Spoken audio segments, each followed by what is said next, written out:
Bismillahirrahmanirrahim. I am Professor Muhammad Tayyib Iqbal, your English teacher. We have started novel Goodbye, Mr. Chips, and today we are going to study chapter number 9. Chips changed his more commodious apartment in schoolhouse for his old original bachelor quarter. Chapter number 8 के इख्तिताम पर हमने देखा था, उसमें लिखा हुआ था कि मिस्टर चिप्स की वाइफ और उसका एक नौजायदा बच्चा, वो चाइल्ड बर्थ के दौरान दोनों की डेथ हो गई थी और उस वक्त चिप्स की उम्र 50 थी और उसी गम और अलम की कैफियत में चिप्स ने क्या फ़ैसला किया कि वो स्कूल की तरफ से जो एक घर मिला हुआ था वो छोड़ के उसने दोबारा वापस उस घर पे चला गया जहाँ पे वो जब शादी से पहले रहा करता था, वहाँ शिफ्ट हो गया. He thought at first he would give up his house mastership.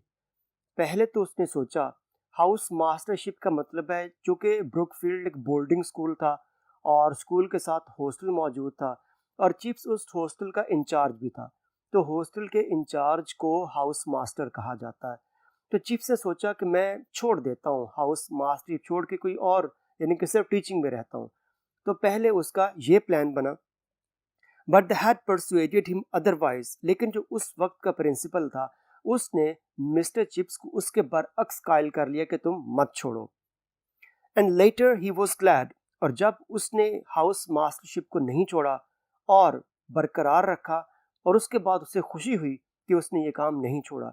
यानी जब इंसान किसी गम की कैफियत में मुब्तला हो तो फिर किसी न किसी किस्म की मसरूफियत, जहनी मसरूफियत होना लाजमी हो जाता है ताकि वो उस गम से निकल के उस काम में मसरूफ़ हो. और वही मसरूफियत चिप्स को हाउस मास्टरशिप की शक्ल में मिल चुकी थी.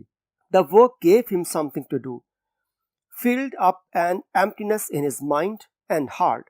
इस काम ने उसको कुछ ना कुछ तो मसरूफियत दे दी थी और साथ ही उसका जहन और उसका दिल दोनों काम से मुकम्मल तौर पर पुर हो चुके थे. यानी अब उसके पास फारिग रहने को वक्त ना था, मसरूफ रहता था. He was different. Everyone noticed it. अपनी बीवी और बच्चे की वफात के बाद मिस्टर चिप्स में काफ़ी चेंजेस आ चुकी थी और हर एक ने उन तब्दीलियों को महसूस किया था. Just as marriage had added something, so did bereavement. जिस तरह से मिस्टर चिप्स की शादी ने मिस्टर चिप्स में बहुत सी तब्दीलियां पैदा की थीं, इसी तरह से उसकी बीवी की वफात और बच्चे की वफात ने भी उसमें बहुत सी तब्दीलियां पैदा कर दी. बेरीफमेंट कहते हैं कि एहसास से महरूमी, उस गम की वजह से जो एक महरूमी की कैफियत पैदा हो उसे बेरीफमेंट कहते हैं, गम की कैफियत. So did bereavement. After the first stupor of grief, he became suddenly the kind of man whom boys at any rate unhesitatingly classed as old. और उस गम के पहले झटके के बाद उसकी जिस्मानी जहनी कैफियत ऐसी हो चुकी थी कि उसको देखकर बच्चों ने पहली दफ़ा उसको बूढ़ा महसूस करना शुरू कर दिया था. It was not that he was less active.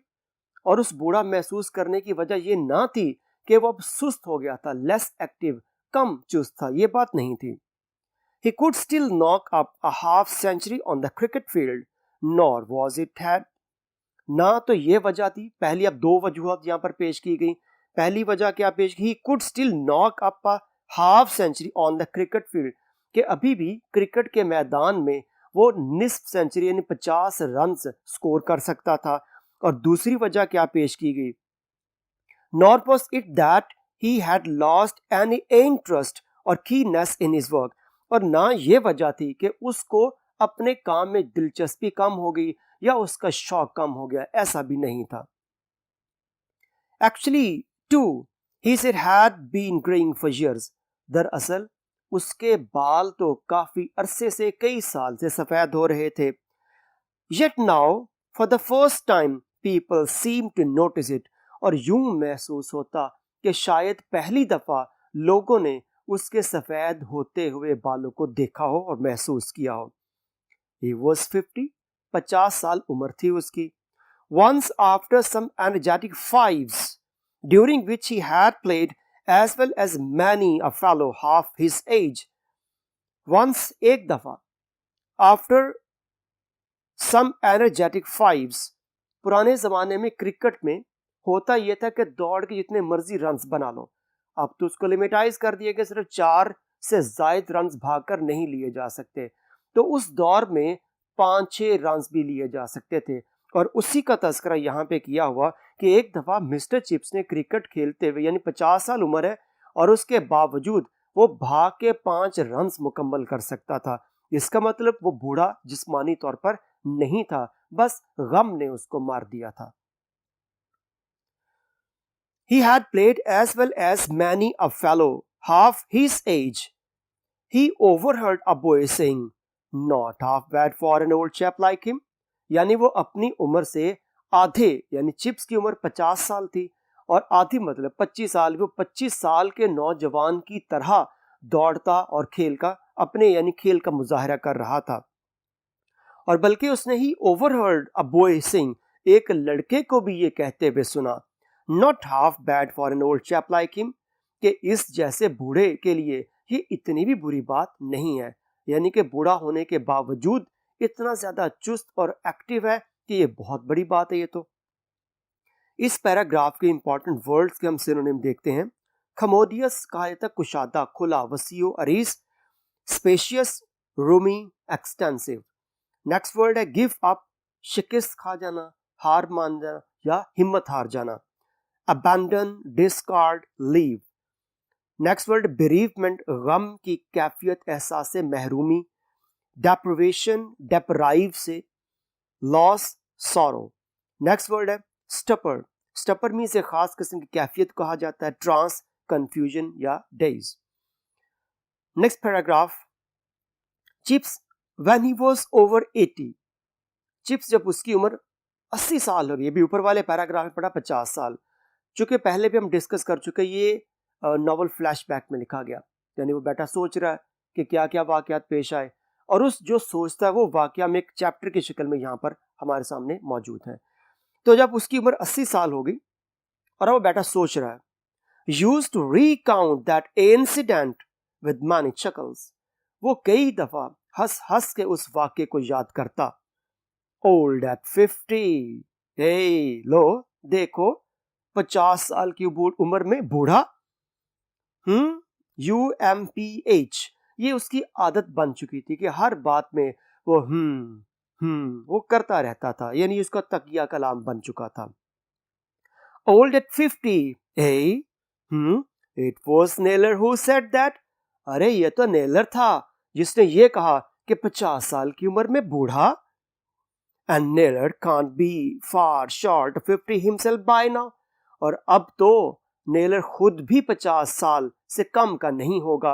यानी जब चिप्स 50 साल का था तब उसके तालिब इल्म नेलर ने कहा था कि 50 साल की उम्र में इतना भी बूढ़ा नहीं है, और अब 80 साल 30 साल ऐड हो चुकी उसकी उम्र। यानी अगर तब वो बच्चा 25 साल का हुआ, वो बच्चा तो खैर नहीं, मतलब उसका स्टूडेंट जो था, यानी कि अब वो खुद भी 50 साल का हो गया और चिप्स 80 साल का हो गया। I wonder if he still thinks that 50 is such an age. मुझे तो हैरत होती है कि क्या अब भी नेलर समझता है कि 50 साल वाकईतन ऐसी उम्र है। Last I heard of him, he was lawyering. मैंने जो उसके बारे में गुज़श्ता खबर सुनी तो पता चला था कि वो वकालत कर रहा है। लॉ, LAW, इसको ला नहीं पढ़ना, law, lawyer, lawyering. And lawyers live long. Look at Halsbury. और तुम लॉयर जो वकील होते हैं ये तो बड़ी देर जीते हैं, खुद ही देख लो तुम हल्सबरी को। चांसलर एट 82, यानी वो भी वकील था हल्सबरी।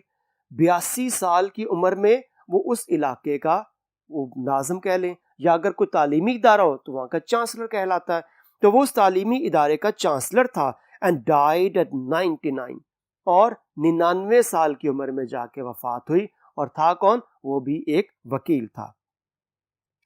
There is an age for you, तुम्हारे लिए भी तो ऐसी उम्र है। Too old at 50. Why fellows like that are too young at 50? कि 50 साल की उम्र में बूढ़ा। अरे ऐसे नौजवान तो 50 साल की उम्र में इतने नौजवान नहीं होते। I was myself a mayor infant, यानी चिप्स थोड़े से मजाक के मूड में कहता, मैं भी तो भी बच्चा ही हूं, यानी 80 साल की उम्र, और अपने कहता, लो मैं भी तो भी बच्चा ही हूं।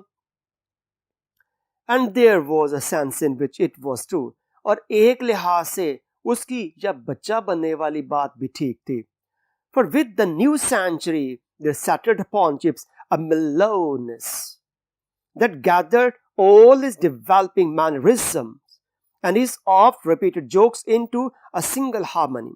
For with the new century, क्योंकि नई सदी शुरू हो चुकी, और उस नई सदी के आगाज के साथ चिप्स पर एक खास किस्म की मेलोनेस, पुख्तगी, महारत, एक्सपर्टनेस आ चुकी थी, जिसने डेवलप का मतलब डेवलपिंग बढ़ती हुई, that gathered all is developing mannerisms, जिसने उसके उस तरक्की करते हुए, बेहतर होते हुए जो मैनरिज्म तौर तरीके थे, आदात थी, अतवार थी, और हिज ऑफ्ट रिपीटेड जोक्स, उसके अक्सर दोहराए जाने वाले लतीफे, इनटू अ सिंगल हार्मनी, इन तमाम चीज़ों को, उसके तौर तरीके, अतवार को, आदात को, और उसके अक्सर दोहराए जाने वाले लतीफ़ों को एक ख़ास किस्म की पुख्तगी के अंदर यकजा कर दिया था।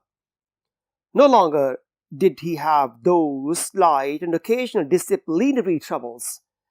अब उसके चिप्स का साथ एक इशू काफ़ी अरसा चलता रहा कि जो उसने पहले स्कूल छोड़ा, वहाँ पे छोड़ने की वजह भी उसका डिसिप्लिन था, और यहाँ भी उसको डिसिप्लिनरी इश्यूज थे, लेकिन अब उसका डिसिप्लिन काफ़ी हद तक स्ट्रांग हो चुका। वैसे भी कैथरीन का इन्फ्लुएंस उस पर था, और उसकी डेथ के बाद उसमें और ज़्यादा बेहतरी आ गई, क्योंकि वो हमेशा सोचा करता, अगर कैथरीन होती तो मैं कैसे काम करता। तो इसलिए यहाँ पे उसने उसी चीज़ का जिक्र किया है कि अब मज़ीद नो लॉन्गर, अब मज़ीद उसमें वो उसके नज़्म ज़ब्त के मसाइल नहीं थे, शिकायत नहीं थी, और feel diffident about his own work and worth, और ना ही अब वो अपनी कदर या काम के एतबार से कमतर महसूस करता था।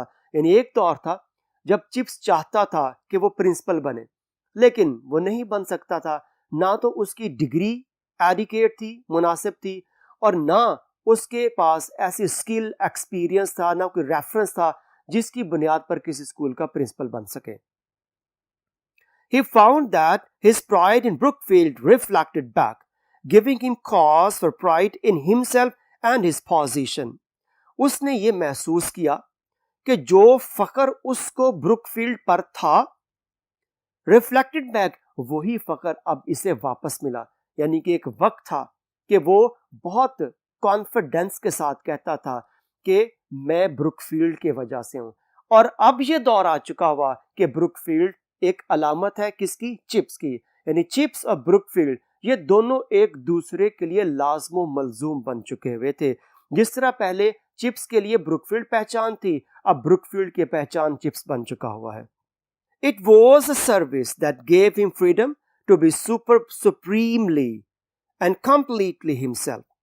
और ये एक ऐसी सर्विस, खिदमत थी कि जिसने that gave him freedom to be supremely, ये ऐसी खिदमत थी जिसने उसके अंदर एक ऐसा एहसास पैदा कर दिया था कि वो मुकम्मल तौर पर आज़ादी महसूस करे अपने आप को अहम समझने में। He had won by seniority and ripeness an uncharted no man's land of privilege, कि इस वक्त वो उस इदारे का सबसे ज्यादा तजर्बाकार शख्स था, और उसको जो हैसियत अब हासिल हो चुकी थी, ये जो डैश डाल के वर्ड बना लिया गया, no man's land of privilege, कि जो खुसूसी मरात अब चिप्स को हासिल हो चुकी थी, ये मरात, वो खसूसियात किसी और टीचर को नहीं हासिल थी। He had acquired the right to those gentle eccentricities that so often attack schoolmasters and persons. He had acquired, उसने वो हासिल कर लिया था, हक, राइट, प्रिविलेज, हक, उसने वो हक अब हासिल कर लिया था जो उन एक्सेंट्रिसिटीज, अजीबो गरीब आदात कह लें, that so often attack school masters and parsons, जो उन स्कूल मास्टर या पादरियों को हासिल हुआ करता था, वो हक अब मिस्टर चिप्स को हासिल हो चुका हुआ था। He wore his gown till it was almost too tattered. Tattered कहते फट जाना मुकम्मल तौर पर, जिसे पंजाबी में कहते हैं लीरो लीर हो जाना, कि फटा हुआ, कुछ उधर से उसकी कुछ कंतरें निकल रही हैं, कुछ उधर से निकल रही हैं। पूरी जिंदगी उसने एक गाउन पहना और वो इतना बोसीदा हो चुका हुआ था कि वो गाउन, फटा हुआ गाउन भी चिप्स की अलामत बन चुकी थी। He wore his gown till it was almost too tattered to hold together. और वो इतना ज्यादा फट चुका था गाउन कि उसको होल्ड टुगेदर, अबाया जैसे लड़कियां पहनती हैं तो वो उसको ऐसे संभाल के समेट के रखती हैं, तो लेकिन उसका गाउन इतना फट चुका था कि वो तो समेटा भी नहीं जा सकता था, लेकिन चेंज नहीं किया उसने। And when he stood on the wooden bench by big hall steps to take call over, और जब कभी वो हाजिरी लगाने के लिए उस लकड़ी के बड़े से बेंच के पास खड़ा होता, it was with an air of mystic abandonment. An air of, इससे कहते हैं वो ज़हनी कैफियत। आपने ये लफ्ज 2 दफा पहले भी पढ़ लिया हुआ है, अगर आपको याद हो फर्स्ट ईयर में ओवरकोट, इंग्लिश में जो ओवरकोट पढ़ा था वहां पे, with an air of indifference और with an air of a connoisseur, ये 2 दफा आपने ये वर्ड पढ़ा था और यहां पे आप आया with an air of, तो इसका मतलब होता है कि कैफियत के साथ, ज़हनी कैफियत, वो खास किस्म का रवैया, एटीट्यूड को कहा जाता है। तो ये it was with an air of mystic abandonment of ritual, तो वो वहां पर जब खड़ा होके हाजिरी लगाता तो यूं एहसास होता कि जैसे वो खास किस्म की कोई मजहबी रस्म अदा करने के लिए खड़ा हो। जैसे आप देखते हो कि जादूगर होते हैं, उनकी लटें बनी होती हैं, लंबे लंबे चोगे पहने होते हैं, मलंग टाइप होते हैं, तस्बियां पहनी होती हैं, हवा चलती है, सारा कुछ उड़ रहा होता है। एक वो मिस्टिक किस्म के एनवायरनमेंट बन गई, पुर इसरार किस्म की। He held the school list, अब वो कैफियत बयान की जा रही, वो एक मिस्टिक कैफियत कैसी थी। He held the school list, a long sheet curling over a board, and each boy as he passed spoke his own name for chips to verify and then tick off on the list. जब वो हाजिर लगाने के खड़ा होता, उसके पास एक लंबी सी फहरिस्त है जो उसने हाथ में यूं पकड़ी हुई, जिसको एक लकड़ी के गत्ते के ऊपर या किसी पर एक लपेटा हुआ फहरिस्त को, यानी स्कूल के हर तालिबे इल्म की एक फहरिस्त बनी, उस फहरिस्त में सबका नाम लिखा होता था। और उसके बाद एंड ईच बॉय, हर तालिब इल्म, जब वो, यानी कि यहाँ पर चिप्स खड़ा हुआ, हाथ में लिस्ट पकड़ी हुई है और एक किताब बच्चों की लगी हुई, वो वहीं पे खड़ा हुआ है, बच्चे आ रहे हैं, उसके सामने खड़े होते हैं, बच्चा अपना नाम पुकारता है और चिप्स उसकी शक्ल देखता है कि जो नाम लिस्ट में है और जो नाम बच्चे ने पुकारा कि ये बच्चा वो या किसी की प्रॉक्सी लगवाने आ गया हुआ। And each boy as he passed spoke his own name for Chips to verify and then tick off on the list, और हर बच्चा अपना नाम पुकारता चिप्स के लिए ताकि चिप्स उसके नाम को सुन के, उसकी शक्ल को देख के फहरिस्त में टिक लगा सके कि ये वही वाला बच्चा है। That verifying glance was an easy and favorite subject of mimicry throughout the school. वो वेरीफाइंग क्या होता है, वेरीफाई करना, मुशाहिदा करता चिप्स कि क्या वाकईतन ये वही बच्चा जिसने नाम पुकारा या नहीं पुकारा, तो उसका वो अंदाज पूरे स्कूल में मिमिक्री, नकल उतारने की एक वजह बन जाता। और वो क्या करता था उस वक्त, steel rim spectacles slipping down the nose, steel rim spectacle, ऐनक लगाता चिप्स यूं, और नाक की टिप के ऊपर उसने रखी हुई, बच्चा सामने खड़ा, वो उस स्टील रिम, स्टील की ऐनक थी गोल, और वो बच्चे को यूं करके देखता क्या, और फिर लिस्ट को देखता क्या ये बच्चा वही है जिसने नाम लिया, वो ऐनक के ऊपर से देख रहा है, तो इसलिए वो बात कहीगी कि वो ऐनक के ऊपर से बच्चे की शक्ल को देखता और फिर फहरिस्त में उसके नाम को लगा, तो ये वेरीफाइंग ग्लास, वेरीफाई करता, तस्दीक करता कि ये वही बच्चा है। तो steel rim spectacle slipping down the nose, eyebrows lifted, ऐनक टिप पे, आईब्रोज थोड़ी सी ऊंची की हुई उसने, और आईब्रोज लिफ्टेड, दोनों नहीं ऊपर कर लेता था वो, eyebrows lifted one a little higher than the other, यूं करके, ठीक है, यानी कि नाक के टिप के ऊपर यूं, यूं करके, एक साइड से नीचे एक साइड से ऊपर। ये उसकी वेरीफाइंग क्लास थी और बच्चे उसकी नकल उतारते थे। बड़ा मजा आता था उस वक्त बच्चों को उसकी नकल उतारने में। One a little higher than the other, और उसकी आईब्रोज एक थोड़ी सी नीची होती, एक थोड़ी सी ऊपर होती। A gaze half rapt half quizzical, और एक ऐसी गेज नजर जो थोड़ी सी सवालिया, थोड़े से वो मशकूक अंदाज में बच्चे को देखा करता था कि क्या ये वही बच्चा है। वो तस्दीकी निगाह उसकी हुआ करती थी।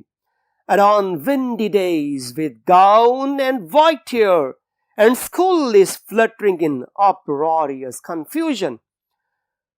और सोने पे सुहागा, ये तो रूटीन की कैफियत में गाउन इकट्ठा करना मुश्किल था, और जब तेज हवा चलती, आंधी चलती और चिप्स वहां पे खड़ा होता हाजिर लगाने के लिए, तो फिर क्या होता, विंडी डेज, आंधी के दिन, और चिप्स का वो फटा पुराना गाउन, और तीसरे उसके थोड़े से लंबे बाल थे, वो भी सफेद रंग के। ये तमाम चीजें उस आंधी में तेज हवा में उड़ रही हैं। And school is fluttering in uproarious confusion, एक अजीब सी पुरशोर किस्म की एक परेशानी सी बन जाती चीजों को देख के कि हर शाई उसकी उड़ रही होती।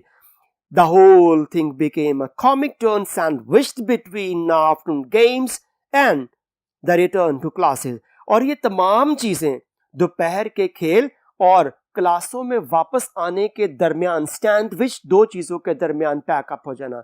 तो ये पूरे का पूरा एक जो ड्रामा सा हो जाता बच्चों के लिए, ये मजाक की वजह बनता कि बच्चे खेल के और वापस क्लासेस में आने के दौरान उनको देखने के लिए एक बड़ी मजे की चीज मिल जाया करती थी।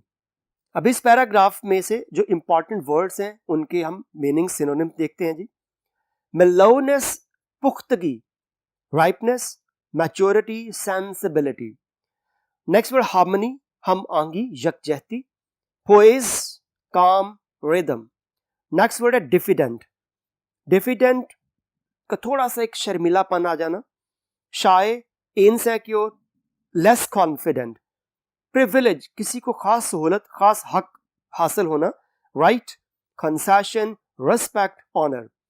एक्सेंट्रिसिटीज, थोड़ा सा अजीबोगरीब किस्म की कैफियत। Oddities, abnormalities, anomalies. Next word है टैटर्ड, फटा पुराना, बोसीदा। Torn, ripped, shredded. Next word abandonment, abandonment तर्क कर देना। Yielding, involvement, handing over. Next है रैप्ड, किसी चीज में शामिल होना। इन्वॉल्व्ड, एब्जॉर्ब्ड, एनग्रॉस्ड, मगन होना, मसरूफ हो जाना बहुत ज्यादा।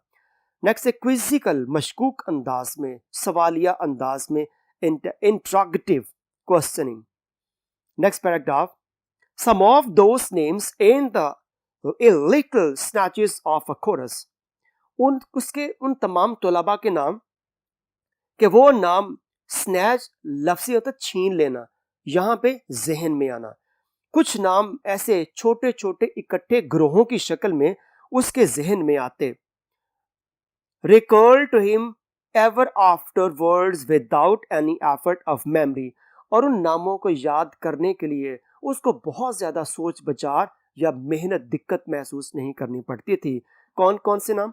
एन्सवर्थ, एटवुड, एवनमोर, बैबक, बैग्स, बर्नार्ड, बेसेंथवाइट, बार्ट्सबे, डेक्लस, बैडफोर्ड, मार्शल, बैंकले, बेस्ट, और उसके बाद 3 डॉट्स, मतलब ये लिस्ट चलती जा रही है। ये उसके उन तलबा के नाम थे। रिकर्ड का मतलब हुआ करता है किसी चीज का बार बार जहन में आना, रिकरिंग, रिपीट होने वाला। तो इसके सिनोनिम बन जाएंगे केम बैक, रीअपीयर्ड या बी रिमेंबर्ड। अनदर वन, यानी एक पूरी लिस्ट बच्चों के नामों की तरतीब से याद रखे हमें उसने। एक और फहरिस्त क्या थी? Onslow, Wells, Wadham, Wagstaff, Wellington, Waters primus, Waters secundus, Watling, Waveney, Webb. And yet another that compromised as he used to tell his fourth form Latinists, an excellent example of hexameter. और एक फहरिस्त और भी थी जो उसने अपने चौथी क्लास के तलबा को जब लातीनी पढ़ाते हुए ये बच्चों के नाम बताए, जिसे शायद वो कहता था कि 6 मिस्रों का एक बंद बन जाता है। लैंस्टर, लैटन, लीमियर, लिटन, बॉसवर्थ, मैकगोनिगल, मैन्सफील्ड, ये बच्चों के नाम उसने तरतीब में याद रखे हुए थे। Where had they all gone to? कहाँ चले गए ये सारे? ये उसके प्रीवियस स्टूडेंट्स हैं जो अरसा हो गया पढ़ के जा चुके हैं।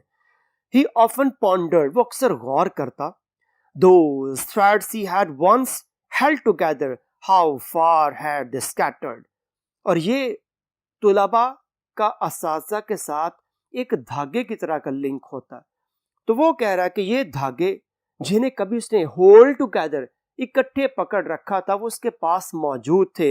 How far had they scattered, कितनी दूर बिखर चुके हैं, यानी वो सब बच्चे चले गए, कोई वापस ना आया। सम टू ब्रेक, कुछ तो टूट गए, यानी कुछ की डेथ हो गई।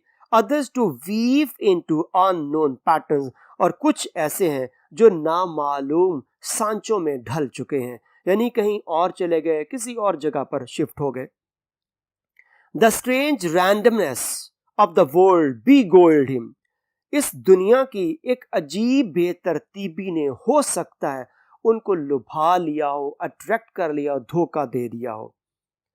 That randomness which never would, so long as world lasted, gave meaning to those choruses again, और ऐसी बेतरतीबी कि जब तक ये दुनिया रहेगी कभी भी दोबारा इनको इकट्ठे करके एक नगमों की सूरत में कोई तरतीब नहीं दे पाएगा, या इनका कोई मानी नहीं होगा, यानी इनका मफहूम खत्म हो जाएगा। इंपॉर्टेंट वर्ड इस पैसेज के, रैंडमनेस किसी चीज का बेतरतीब होना, अनसर्टेनिटी, ख्यास, इरेगुलरिटी, beguiled अट्रैक्ट करना, किसी को धोखा देने की सेंस में, deceive, charmed, enchanted. Next passage, and behind Brookfield as one may glimpse a mountain behind another mountain when the mist clears, और ब्रुकफील्ड के पीछे तब्दीली और कशमकश की एक के बाद एक दूसरी पहाड़ी, एक चट्टान मौजूद थी, ऐसी जो बिल्कुल धुंध की तरह गैर वाज़ेह थी। He saw the world of change and conflict, उसने उस तब्दीली और तजाद की दुनिया को देखा। And he saw it more than he realized, और उसने इसको एहसास की बजाय बहुत ज्यादा गहराई में महसूस किया, यानी कि जितना इसने उस, क्योंकि इसके सामने तमाम चीजें तब्दील हो रही हैं। अब 82 ईयर्स उसकी तकरीबन एज हो चुकी है, तो 80 साल के अंदर 3-4 नस्लें गुजर जाती हैं। हर every 18 years is equal to 1 generation, तो कितनी जनरेशन इसने देखनी। इस वजह से इसको थोड़ा सा परेशान ये ज्यादा हो जाता था उन तब्दीलियों को देख के, अजीबोगरीब कैफियत को देखकर।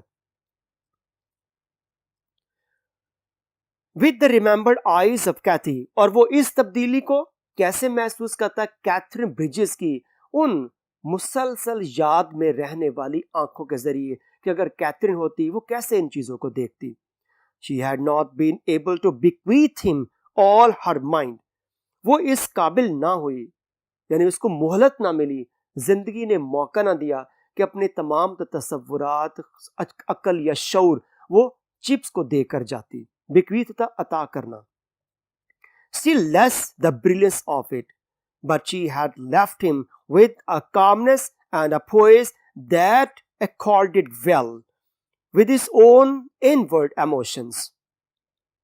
लेकिन फिर भी उसने एक ऐसी कैफियत, एक ऐसा जहनी तवाजुन इसके ऊपर छोड़ दिया था, एक ऐसे अंदरूनी जज्बात जो इसकी सोच के साथ मुताबिकत रखते थे। It was typical of him that he did not share the general jingo bitterness against the Boers, और ये खसूसी तौर पर एक ऐसी बात थी कि वो जो बोर्स का था, जनूबी अफ्रीका के जो डच बाशिंदे होते हैं, वहाँ पर हॉलैंड का जो कंट्री है, वहाँ पे जो जनूबी अफ्रीका के बाशिंदे हो उनको बोर्स कहा जाता है, और उनके बारे में एक अजीब सी तलखी, जिंको बिटरनेस, एक अजीब सी तलखी मौजूद थी। और यही नुमाया खसूसियत थी कि दूसरों की तरह जनूबी अफ्रीका के जो डच बाशिंदे थे उनके खिलाफ आम जंगजुआना तलखी या ऐसा मिजाज उसमें वो हिस्सा ही नहीं लिया करता था। Not that he was a pro Boer, he was far too traditional for that. और ये ऐसी बात ना थी कि वो जनूबी अफ्रीका के जो डच बाशिंदे थे उनका हामी था, ये ऐसी बात, उनकी हिमायत बिल्कुल नहीं करता था वो। And it is like the kind of people who were pro Boers, और वो बल्कि उन लोगों को पसंद भी नहीं करता जो उनकी हिमायत करते। But still it did cross his mind at times that the Boers were engaged in a struggle that had a curious similarity to those of certain English history book heroes, Hereward the Wake, for instance, or Tacitus. अब यहाँ पे जो दो किरदारों का जिक्र किया हुआ, यानी वो जो पुरानी रिवायात थी, उन रिवायात के मुताबिक वो चलता था कि इस किस्म के लोगों को पसंद नहीं करता जो प्रो बोर से, यानी ना तो ये खुद उनको पसंद करता और ना ही उन लोगों को पसंद करता जो उन डच बाशिंदों को पसंद करते, ये उनके अगेंस्ट हो जाया करता था। और बाज़ औकात इसके दिमाग में ऐसी बात भी आ जाती, जो भी ये सेंटेंस पढ़ा, it did cross his mind at times बाज़ औकात that the Boers were engage in a struggle, कि उन जनूबी अफ्रीका के बाशिंदों ने अपने आप को एक ऐसी जदोजहद में मसरूफ कर लिया हुआ है that had a curious similarity, जिसकी अजीबो गरीब किस्म की सिमिलैरिटी मौजूद है, वो यकसानियत मौजूद है, जो to those of certain English history book heroes, जिनका रेफरेंस हमें अंग्रेजों की उन किताबों में मिलता है। और उनके नाम क्या लिखे हुए, हेयरवर्ड द वेक फॉर इंस्टांस, मिसाल के तौर पर हेयरवर्ड द वेक लिखा हुआ और दूसरा कैरेक्टरस, ये दो नाम लिखे हुए कि ये वो लोग हैं जिनके साथ वो खुद ब खुद अपनी जनूबी अफ्रीका के बाशिंदे मुमासलत कर लेते कि जैसी जद्दोजहद उन लोगों ने की थी वैसी हम जद्दोजहद कर रहे हैं, लेकिन ऐसा था नहीं। He once tried to shock his fifth form by suggesting this, but they only thought it was one of his little jokes. और उसने अपनी 5वीं क्लास के तलबा को ये बात समझाने की कोशिश की कि कैसे वो जनूबी अफ्रीका के बाशिंदे अपनी जदोजहद को बड़े मुकद्दस और पाक तस्वर करते, और अपनी 5वीं क्लास के बच्चों को समझाने की कोशिश करता, लेकिन उनको समझ नहीं आती। वो महज ये महसूस करते कि शायद हमें को लतीफ़ा सुनाने की कोशिश की जा रही है। सिनोनिम इसके जी बिकवीथ होता है अता करना, इनहेरिट, लीव या एंट्रस्ट। जिंगो कहते हैं कि हुब्बुल वतनी का जो जज्बा हुआ करता है, पैट्रियोटिक, नेशनलिस्टिक, बिटरनेस तलखी, रिजेंटमेंट, रैंकर, ट्रेडिशनल, रिवायती, कन्वेंशनल, ऑर्थोडॉक्स या conservative. Next passage, however heretical he might be about the Boers, अगरचे वो उन जनूबी अफ्रीका के बाशिंदों के बारे में थोड़ा सा गैर रिवायती था, हिराटिकल गैर रिवायती था, he was orthodox about Mr. Lloyd George and the famous budget। अलबत्ता वो मिस्टर लॉयड जॉर्ज थे उनके बारे में और जो मशहूर बजट था उसके बारे में बड़ा कदामत पसंद था वो, ऑर्थो कदामत पसंद होना, रासखुल अकीदा होना। he did not care for either of them, वो इन दोनों में से मिस्टर लॉयड जॉर्ज के बारे में या बजट के बारे में, इन दोनों के बारे में बिल्कुल भी परवाह नहीं करता था। And when years later LG capital में लिखा हुआ means Lloyd George came as the guest of honor to a Brookfield speech day, और कई साल बाद जब चिप्स बूढ़ा हो चुका हुआ था और स्कूल में तकारीर के मुकाबले में एक दफा चीफ गेस्ट के तौर पर लॉयड जॉर्ज को बुलाया गया, Chip said on being presented to him, जब चिप्स का उस चीफ गेस्ट से तारुफ करवाया गया, प्रेजेंटेड तारुफ करवाया गया, तो चिप्स ने कहा, mister Lloyd George, I am nearly old enough to remember you as a young man, मैं इतना बूढ़ा हो चुका हूं कि मेरे दिमाग में तुम्हारी जवानी की तस्वीर नहीं आ रही, मैं नहीं याद कर पा रहा तुम जवानी में कैसे थे। And I confess that you seem to me to have improved a great deal, और मुझे लगता है कि तुम भी बहुत ज्यादा बदल चुके हो, मैं भी यही कहता हूं। अब हत्ता के एक चीफ गेस्ट आया हो और उसके सामने उसी को इस अंदाज से मुखातब करना माइंड करने वाला माइंड कर ही जाता है. The head standing with him, अब जो उस वक्त का प्रिंसिपल था वो भी वहां पर खड़ा हुआ था, विद रादर अगॉस्ट, और वो मिस्टर चिप्स के इस कमेंट को सुन के एकदम खौफजदा हो गया, हैरान हो गया कि ये क्या कह रहा है. But LG laughed heartily and talked to Chips more than to anyone else during the ceremonial that followed. और बजाय इसके कि एलजी उस बात पर गुस्सा होकर तकरीब छोड़ के चला जाता, वो चिप्स के साथ और ज्यादा फ्रैंक हो गया और किसी और की बजाय बहुत ज्यादा टाइम उसने चिप्स को ही दिया जब तक वो उस तकरीब में मौजूद रहा. सिनोनिम्स के हेराटिकल मीन्स अनऑर्थोडॉक्स, गैर रिवायती, चेंजिंग बदलता रहने वाला, एक्सेंट्रिक. अघास्ट खौफजदा, हैरान, परेशान हो जाना. Appalled, horrified, terrified. Next paragraph. Just like Chips was commended afterwards, बिल्कुल चिप्स की तरह बाद में यह तबसरा किया गया. He gets away with it, वो बच निकला इस बात से. I suppose at that age anything you say to anybody is alright. मेरा ख्याल है कि इस उम्र में, यानी कि Chips was about 82 at that time, और इस उम्र में अगर कोई बूढ़ा शख्स कुछ अब कह भी देता, आप कहते कोई बात नहीं, बूढ़ा हो गया, खैर है. इस उम्र में तो अल्लाह ताला भी इंसान को मुआफ कर देते कि चलो गलती से कुछ कह दिया, चलो मुआफ कर दो, गलती से खा लिया, मुआफ कर दो, कुछ नहीं होता. रब ने मुआफ किया तो सब ने मुआफ किया. यहाँ पे हमारा लेसन खत्म हुआ. अब हम इसकी छोटी सी एक्सरसाइज है, हम एक्सरसाइज पढ़ते हैं जी. Question answers. Question 1, how did Katherine's death affect the life of mister Chips. Mister Chips की जिंदगी को कैथरीन की मौत ने कैसे बहुत ज्यादा मुतासर किया. Catherine's death deeply affected chips. He was grieved much at this great loss, और इससे बहुत बड़े नुकसान पर वो बहुत गम में मुब्तला हो गया. People started noticing for the first time that he had grown old, और लोगों ने अब उसको नोटिस किया कि अब बूढ़ा होना शुरू हो गया है. He left the spacious apartment and shifted to his original bachelor's quarter and continued to be the house master to keep him busy. और अपने इस खुले कुशादा घर को छोड़ के वापस शादी से पहले वाले घर में चला गया, और उसने, वो चूंकि हॉस्टल का इंचार्ज था तो उसने अपने इस काम को जारी व सारी रखा.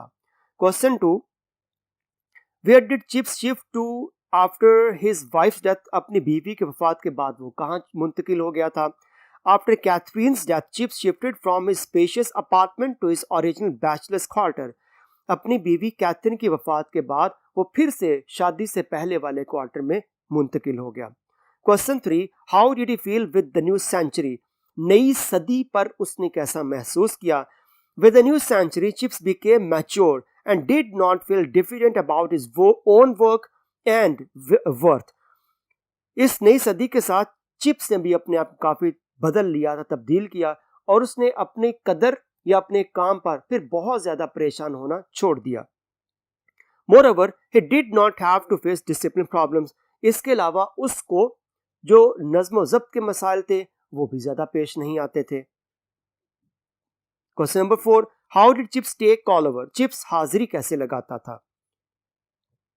ही had the school list over a board and each boy spoke his name as he passed. वो स्कूल की हाजिरी वाली फहरिस्त अपने हाथ में पकड़ता और हर बच्चा जो गुजरता वो अपना नाम पुकारता. Chips glanced at him to verify and then ticked off on the list. Chips एक झलक, वो तस्दीकी निगाह उस बच्चे पर डालता क्या कि वही तालिब इल्म है, और फिर फहरिस्त में उसके नाम के आगे एक गुड का निशान लगा देता.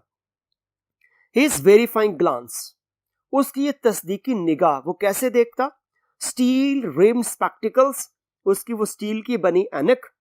Slipping down his nose and one eyebrow lifted a little than the other one was a favorite subject of mimicry at the school. कि वो ऐनक को नाक की नोक पर रखता और ऊपर से एक साइड नीचे एक ऊपर करके बच्चे को देखता कि क्या ये वही है, और उसका ये अंदाज पूरे स्कूल में मजाक की और उसे कॉपी करने की वजह बन जाता. Question 5, What did Chip say to Mr. Lloyd George? Mister Lloyd George chief guest के तौर पे आता. चिप्स ने उससे क्या कहा. He said that he was nearly old enough to remember him as a young man. Chips ने कहा कि मैं इतना बूढ़ा हो चुका हूं कि मुझे तुम्हारी जवानी की शक्ल भी अब याद नहीं रही।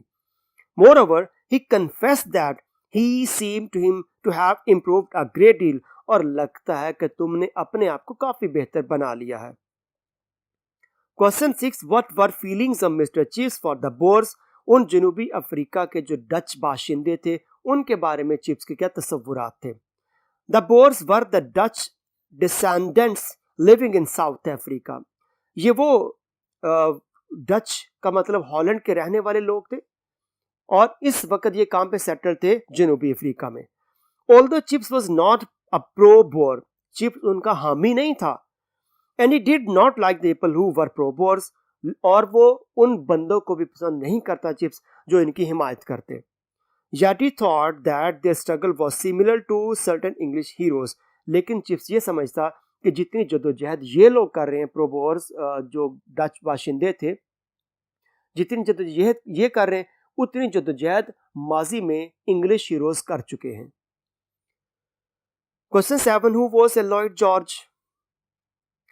Lloyd George was the prime minister of the UK, United kingdom का वो प्राइम मिनिस्टर था, वजीर आजम था। His government was threatened by economic problems and trouble in Ireland, और उसकी हुकूमत ने आयरलैंड में बहुत से मुआशी मसाइल का सामना किया था। He came as the guest of honor to Brookfield on speech day, और वो ब्रुकफील्ड में तकारीर के मुकाबले में मेहमान खुसूसी के तौर पर आया था। Last question, question number 8, who was Naylor and what did he say about Chips? Naylor कौन था और उसने चिप्स के बारे में क्या कहा था? Naylor was a boy who called Chips an old chap at the age of 50. Naylor तालिब इल्म था चिप्स का और उसने कहा था कि चिप्स 50 साल की उम्र में बिल्कुल एक बच्चे की तरह नौजवान है। When he was playing cricket, और कब कहा था? जब चिप्स क्रिकेट खेल रहा था। He became a lawyer later on, और बाद में नेलर पढ़ लिख कर एक अच्छा वकील बन गया था। यहाँ पे हमारे चैप्टर ख़त्म होता है। नेक्स्ट चैप्टर के साथ दोबारा फिर हाजिर होंगे। बहुत शुक्रिया। अल्लाह हाफिज़।